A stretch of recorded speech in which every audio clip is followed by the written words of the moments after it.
About noon, I stopped at the captain's door with some cooling drinks and medicines. He was lying very much as we had left him, only a little higher, and he seemed both weak and excited.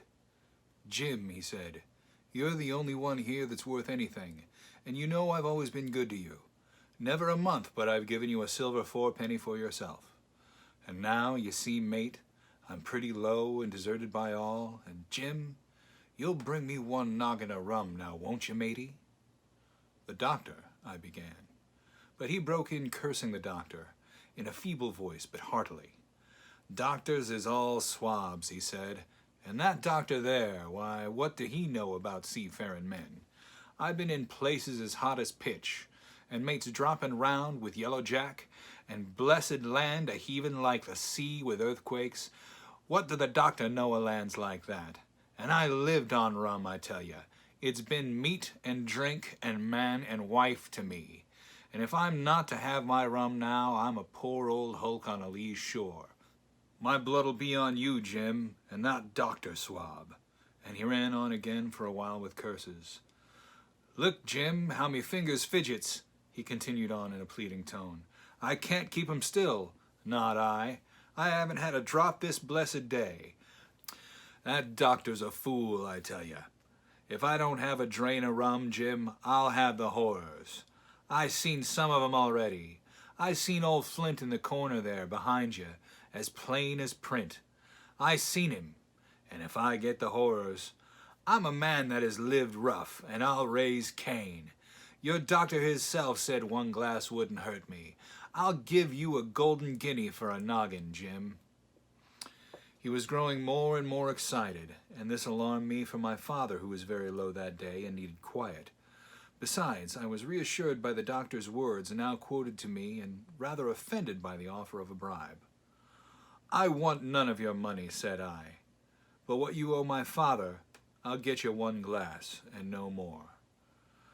When I brought it to him, he seized it greedily and drank it out. "Aye, aye," said he, "that's some better, sure enough. And now, matey, did that doctor say how long I was to lie here in this old berth?" "A week at least," said I.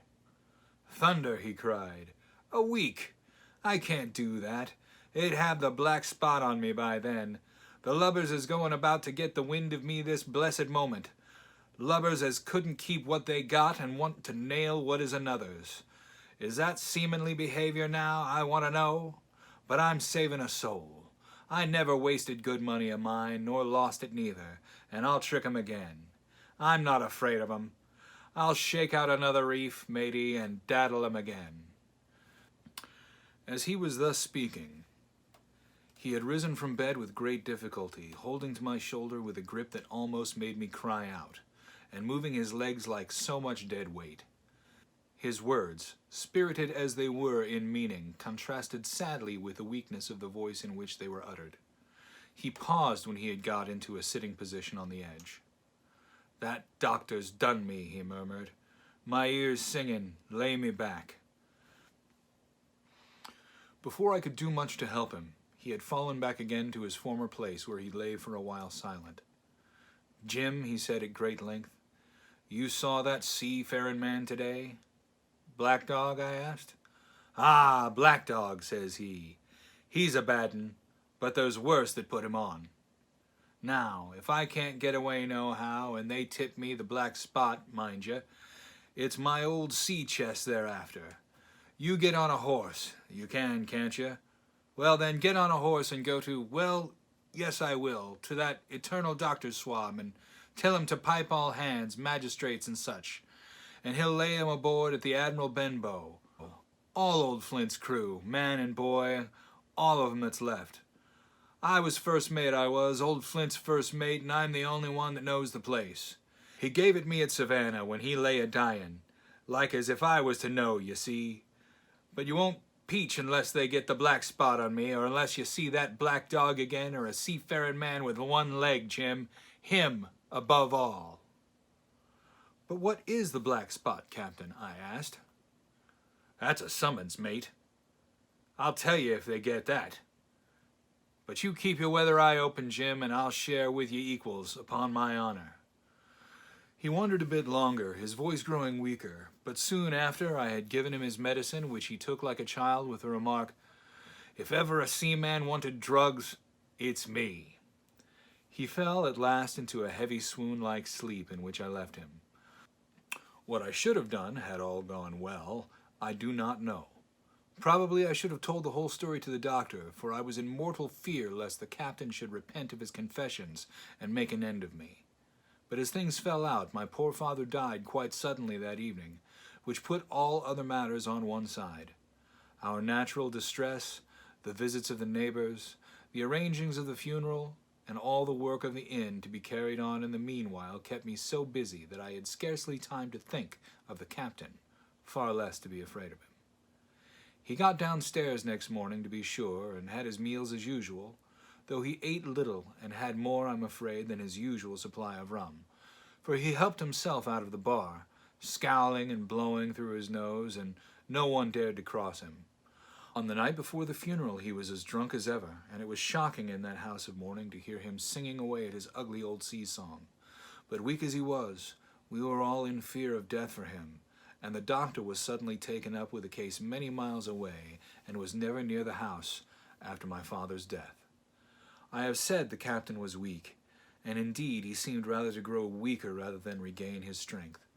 He clambered up and down stairs, and went from the parlor to the bar and back again, and sometimes put his nose out of doors to smell the sea, holding on to the walls as he went for support, and breathing hard and fast like a man on a steep mountain.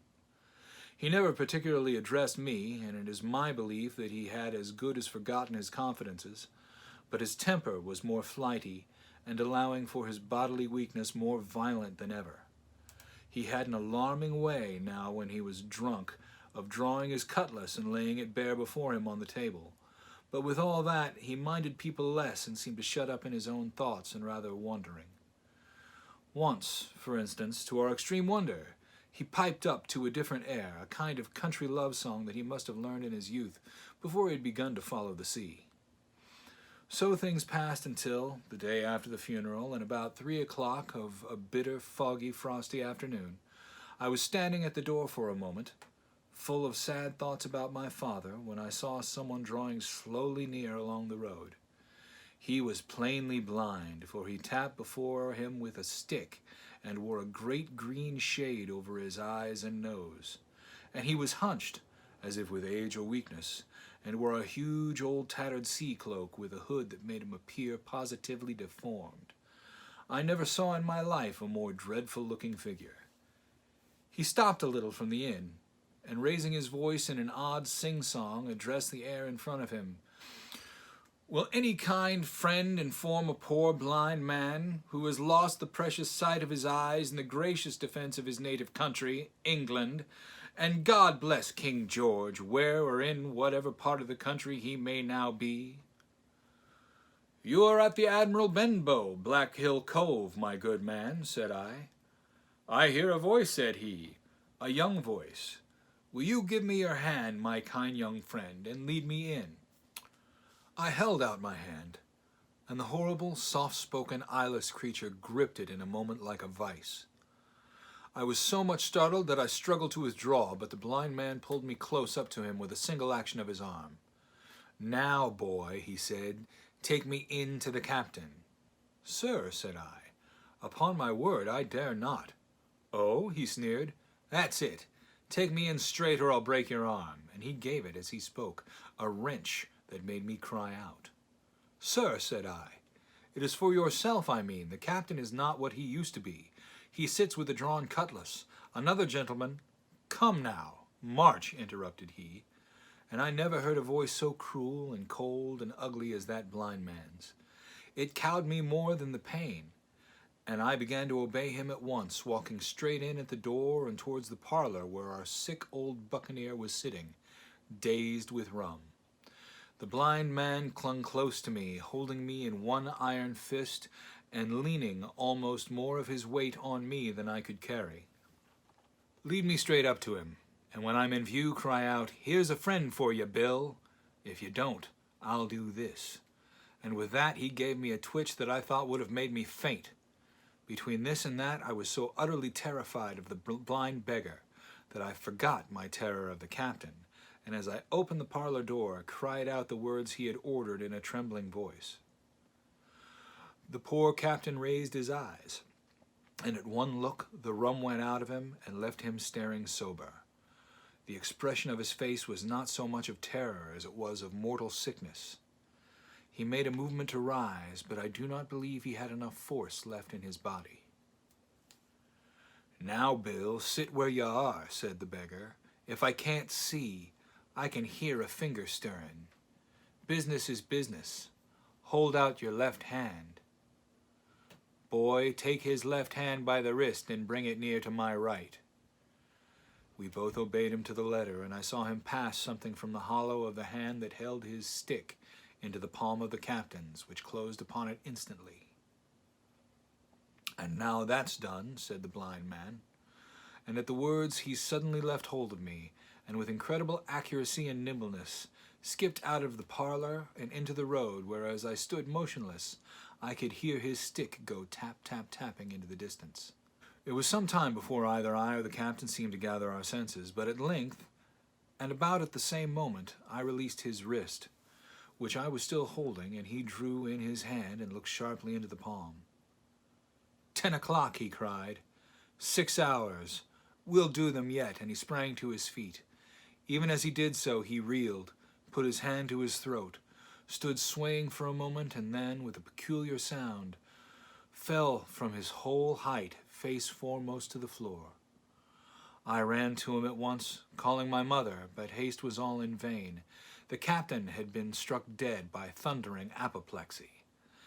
It is a curious thing to understand, for I had certainly never liked the man, though of late I had begun to pity him, but as soon as I saw that he was dead, I burst into a flood of tears. It was the second death I had known, and the sorrow of the first was still fresh in my heart.